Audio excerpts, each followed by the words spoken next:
Colonel Sofiya Qureshi তাকে নিয়ে যে মন্তব্য বিজেপির মধ্যপ্রদেশের নেতা এবং মন্ত্রী তিনি যে মন্তব্য করেছেন কর্নেল সোফিয়া কুরেশিকে নিয়ে, সেই মন্তব্যের জেরে তাকে তীব্র ভৎসনা করেছে সুপ্রিম কোর্ট। হ্যাঁ, তীব্র ভৎসনা করেছে সুপ্রিম কোর্ট বিজয় শাহকে, যিনি মধ্যপ্রদেশের বিজেপির নেতা এবং মন্ত্রী। আচ্ছা দর্শক ভাই বোন বন্ধু স্যার ম্যাডাম, বলুন তো, সীমান্তে যারা জীবন বাজি রেখে দেশের সুরক্ষায় জীবন বাজি রাখছে, রাত দিন লড়াই করছে, পরিবার ফেলে আত্মীয় পরিজনকে ছেড়ে সীমান্তে গিয়ে জীবন বাজি রেখে যারা লড়াই করছে, সংগ্রাম করছে, তাদের কি সম্মান জানানো, তাদেরকে বীরের আসনে বসানো আমাদের দায়িত্ব নয়? তারা তো বীর ভারতের, তাদের প্রতি সম্মান দেখানো আমাদের কি সবার দায়িত্ব নয়? জাতি ধর্ম বর্ণ নির্বিশেষে যারা দেশের জন্য লড়াই করছেন, সংগ্রাম করছেন, জীবন বাজি রেখে পরিবার থেকে দূরে থেকে যারা এইভাবে দিনের পর দিন রাত দিন লড়াই করছে, তাদের প্রতি কি সম্মান দেখানো আমাদের প্রত্যেকটি নাগরিকের উচিত নয়? বিজয় শাহর মতো একজন নেতা, বিজেপি নেতা মন্ত্রী, তিনি বলেন কি সোফিয়া কুরেশিকে উদ্দেশ্য করে জঙ্গিদের বোন। এক লজ্জার কথা, একজন মন্ত্রীর মুখে এরকম কথা। এই কথার পরিপ্রেক্ষিতে বিজেপিকে এখনো তার বিরুদ্ধে কোনো ব্যবস্থা নিয়েছে? তার বিরুদ্ধে কোনো শাস্তিমূলক ব্যবস্থা নিয়েছে বিজেপি? এখন আদালত তার বিরুদ্ধে ব্যবস্থা নেবে বা নিতে চলেছে, সেটা আদালতের বিষয়, আইনের বিষয়। কিন্তু বিজেপির নেতৃত্ব কি করেছে? এখন পর্যন্ত প্রধানমন্ত্রী নরেন্দ্র মোদীজি কোনো বিবৃতি দিয়েছেন? এর পরিপ্রেক্ষিতে অমিত শাহজি কোনো বিবৃতি দিয়েছেন? বিজেপি দলগতভাবে তার প্রতিবাদ করে তাকে শাস্তির আওতায় এনেছেন? আমরা দেখলাম পশ্চিমবঙ্গের প্রাক্তন সাংসদ বিজেপির দিলীপ ঘোষ এই বক্তব্যকে সমর্থন করেননি। কিন্তু বিজেপির যারা পদাধিকারী ব্যক্তি দেশের, তারা কি শাস্তি দিয়েছে বিজয় শাহকে এখন পর্যন্ত?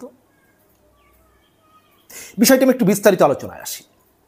আদালত কি বলেছে? সুপ্রিম কোর্ট আনন্দবাজার অনলাইন একটি প্রতিবেদন করেছে, অন্তত একটু সংবেদনশীল হন। কর্নেল সোফিয়াকে নিয়ে মন্তব্যের জন্য বিজেপির মন্ত্রীকে ভৎসনা সুপ্রিম কোর্টের। মধ্যপ্রদেশ হাইকোর্ট ওই মন্ত্রীর বিরুদ্ধে এফআইআর দায়ের করার নির্দেশ দিয়েছিল। মধ্যপ্রদেশ হাইকোর্ট বিজয় শাহর বিরুদ্ধে এফআইআর দায়ের করার নির্দেশ দিয়েছিল। সেই নির্দেশে স্থগিতাদেশ দিতে অস্বীকার করেছে সুপ্রিম কোর্ট। সুপ্রিম কোর্ট বলে দিয়েছে যে না, কোনো স্থগিতাদেশ দেওয়া হবে না, অস্বীকার করেছে সুপ্রিম কোর্ট। ভারতীয় সেনা অফিসার কর্নেল সোফিয়া কুরেশি সম্পর্কে কুমন্তব্য করার জন্য মধ্যপ্রদেশের মন্ত্রী বিজয় শাহকে বৃহস্পতিবার ভৎসনা করল সুপ্রিম কোর্ট। সেনা অফিসার কর্নেল সোফিয়াকে জঙ্গিদের বা সন্ত্রাসবাদীদের বোন বলেছিলেন বিজেপির মন্ত্রী বিজয় শাহ।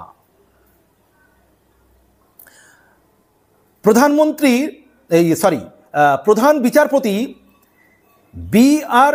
গবইয়ের পর্যবেক্ষণ, শাহের এই মন্তব্য একেবারেই গ্রহণযোগ্য নয়, অসংবেদনশীল। প্রধান বিচারপতি ভারতের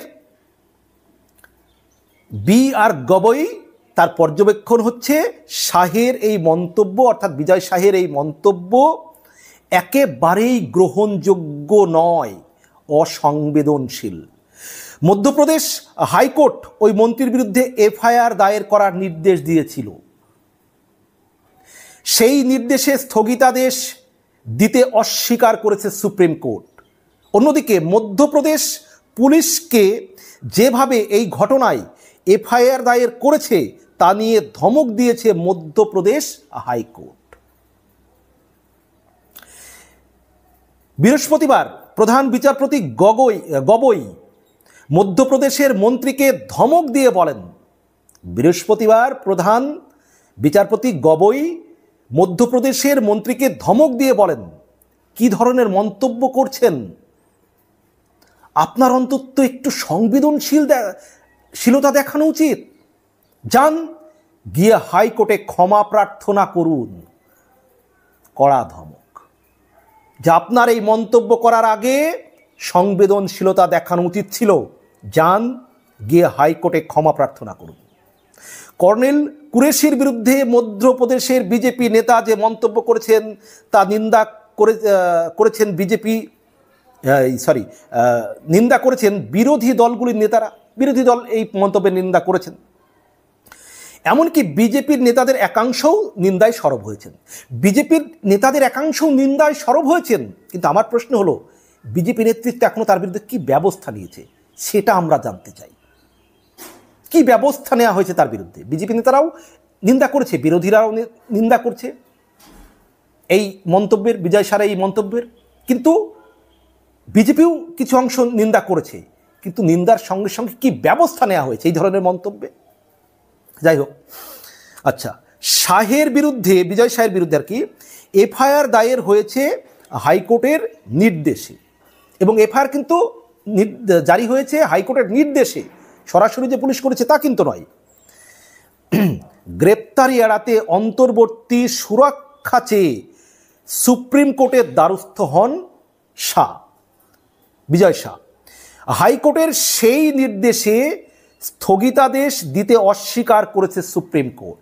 কিন্তু হাইকোর্ট যে নির্দেশ দিয়েছে আর কি, সেটার জন্য গ্রেপ্তারি এড়ানোর জন্য সুপ্রিম কোর্টের দ্বারস্থ হয়েছেন বিজয় শাহ। কিন্তু হাইকোর্টের এই নির্দেশে স্থগিতাদেশ দিতে অস্বীকার করেছে সুপ্রিম কোর্ট। প্রধান বিচারপতির পর্যবেক্ষণ, আপনার একদিনে কিছুই হবে না, আপনি ভালো করেই জানেন যে আপনার একদিনে কিছুই হবে না, আপনি ভালো করেই জানেন। কে আপনি? আপনি ভালো করেই জানেন কে আপনি, মানে আপনি কে আপনি ভালো করেই জানেন, এবং আপনার একদিনে কিছুই হবে না, আপনি ভালো করেই জানেন কে আপনি। অন্যদিকে মধ্যপ্রদেশ পুলিশকে ধমক দিয়েছে হাইকোর্ট। হাইকোর্টের ডিভিশন বেঞ্চের পর্যবেক্ষণ, এফআইআর কি পড়েছেন? অপরাধ যে হয়েছে সেই বিষয়টি কোথায়? মানে যেহেতু রাজ্যের মন্ত্রী হাইকোর্ট এফআইআর করতে বলেছে, পুলিশ একটা এফআইআর করেছে, কিন্তু হাইকোর্ট আবার সেটাকে বলছে মধ্যপ্রদেশ পুলিশকে ধমক দিয়ে, যেহেতু মানে আদালতের নির্দেশে এই মামলাটি হয়েছে। তো হাইকোর্টের ডিভিশন বেঞ্চের পর্যবেক্ষণ, এফআইআর কি পড়েছেন? অপরাধ কি হয়েছে সেই বিষয়টি কোথায়? বেঞ্চের আরও পর্যবেক্ষণ, এমনভাবে এফআইআরের খসড়া তৈরি করা হয়েছে যে তা খারিজ হয়ে যেতে পারে। মানে এফআইআর এমনভাবে করা হয়েছে যে তা খারিজ হয়ে যেতে পারে। মানে রাজ্যের মন্ত্রী, পুলিশ একটা এফআইআর করতে হয়, যেহেতু আদালত নির্দেশ দিয়েছে তাই করেছে, তো খারিজ হয়ে যেতে পারে। যাই হোক, এফআইআরে কিছুই নেই, আদালত বলছে যে এফআইআরে কিছুই নেই, এফআইআর তো খারিজ হয়ে যেতে পারে। এরপরেই পুলিশকে আদালতের নির্দেশ, রাজ্যের মন্ত্রী যা করেছেন তা বিশদে জানাতে হবে এফআইআরে। যে রাজ্যের মন্ত্রী যা করেছে, মানে আর কি যা বলেছেন তা বিশদে এফআইআরে জানাতে হবে। ভারতীয় সেনার অপারেশন সিঁদুর অভিযানের সঙ্গে জড়িত ছিলেন কর্নেল কুরেশি। এই অভিযানের খবর নিয়মিত সংবাদ মাধ্যমের সামনে তুলে ধরেছেন তিনি। তার প্রসঙ্গেই, মানে সেই সোফিয়া কুরেশি প্রসঙ্গেই বিজেপির মন্ত্রী বিজয় শাহ বলেছিলেন, যারা আমাদের মা মেয়ের সিঁদুর মুছে ফেলেছে তাদের বোনকেই ব্যবহার করে হামলাকারীদের শায়েস্তা করেছি। মোদিজি ওদের বোনকে দিয়েই উচিত শিক্ষা দিয়েছেন। মোদিজি তো আর ওদের মতো ব্যবহার করতে পারেন না, তাই ওদের সম্প্রদায়ের বোনকে দিয়ে ওদের 12টা বাজিয়েছেন। তাহলে চিন্তা করুন। তার এই মন্তব্যের পরে স্বাভাবিকভাবেই তুমুল সমালোচনার ঝড় ওঠে। কংগ্রেসের পক্ষ থেকে বিজয় সায়ের মন্ত্রী বিজয় সায়ের পদত্যাগ দাবি করা হয়। কিন্তু বিজেপি কি তার বিরুদ্ধে কোনো ব্যবস্থা নিয়েছে?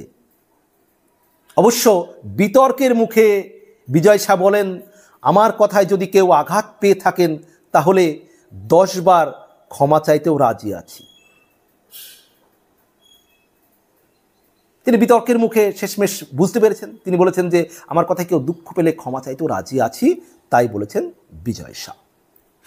কিন্তু যেহেতু তার বিরুদ্ধে এফআইআর হয়েছে এবং এফআইআর দায়ের করার নির্দেশ দেয় জবলপুরের মধ্যপ্রদেশ হাইকোর্ট, এফআইআর করার নির্দেশ দেয়, সেই যে এফআইআর তিনি গ্রেপ্তার হতে পারেন সেই ভয়ে তিনি সুপ্রিম কোর্টে গিয়েছেন। কিন্তু সুপ্রিম কোর্ট তাকে সেই যে কোনোরূপ স্বস্তি দিল না সুপ্রিম কোর্ট। কিন্তু প্রশ্ন হলো, এই ধরনের মন্তব্য করার আগে সুপ্রিম কোর্ট যেটা বলেছে আরেকটু সংবেদনশীল হওয়া উচিত ছিল। সোফিয়া কুরেশি, কর্নেল সোফিয়া কুরেশি একজন ফাইটার, যারা দেশের জন্য জীবন বাজি রাখেন। আজকে নদিয়ার তেহট্টের ঝন্টু শেখ তিনি শহীদ হয়েছেন। কাশ্মীরের পহেলগাঁওয়ে যে 22শে এপ্রিল জঙ্গিদের আক্রমণে 22 এপ্রিল যে 26 জন পর্যটকের মৃত্যু হয়েছে, তারপরে জঙ্গিদের বিরুদ্ধে লড়াইয়ে ঝন্টু শেখ তিনি শহীদ হয়েছেন। তারা আমাদের ভারতের বীর সন্তান, তাদের প্রতি শ্রদ্ধায় আমাদের মাথা নত হয়ে যাবে। এই বীর সেনাদের আমরা সেলুট জানাই, সেলাম জানাই। তাদের জন্য আজ আমরা ভারতে সুরক্ষিত, তাদের জন্য আমরা নিশ্চিন্তে ঘুমাতে পারি। আজকে এই সেনাদের আত্মত্যাগ, তাদের বীরত্বের কারণে আমরা দেশে নিশ্চিন্ত থাকতে পারি। সেই সেনাদের সম্মান জানানো, সম্মান প্রদর্শন করা প্রত্যেকটি ভারতবাসীর আমাদের দায়িত্ব। জাত ধর্ম দেখে নয়, প্রত্যেকটি মানুষকে মানুষ হিসেবে, প্রত্যেকটি সেনা অফিসার তাদের জাতপাত বিচার করে নয়, তাদের যে তারা দেশের জন্য যে আত্মত্যাগ দেখাচ্ছেন সেটা দেখে তাদের সেলুট করতে হবে। জাতপাতের বিচার করে নয়। এটা প্রত্যেকটি নাগরিকের মনে রাখা প্রয়োজন, এটা প্রত্যেক নেতার মনে রাখা প্রয়োজন। সম্মানিত দর্শক, এ বিষয়ে আপনাদের মন্তব্য অবশ্যই জানাবেন এবং আমার চ্যানেলটি প্লিজ সাবস্ক্রাইব করবেন, আমার ভিডিওতে লাইক কমেন্ট করবেন এবং শেয়ার করার অনুরোধ রইল। ভিডিওগুলো সবার সামনে ছড়িয়ে দিন। ধন্যবাদ, সবার জন্য শুভকামনা।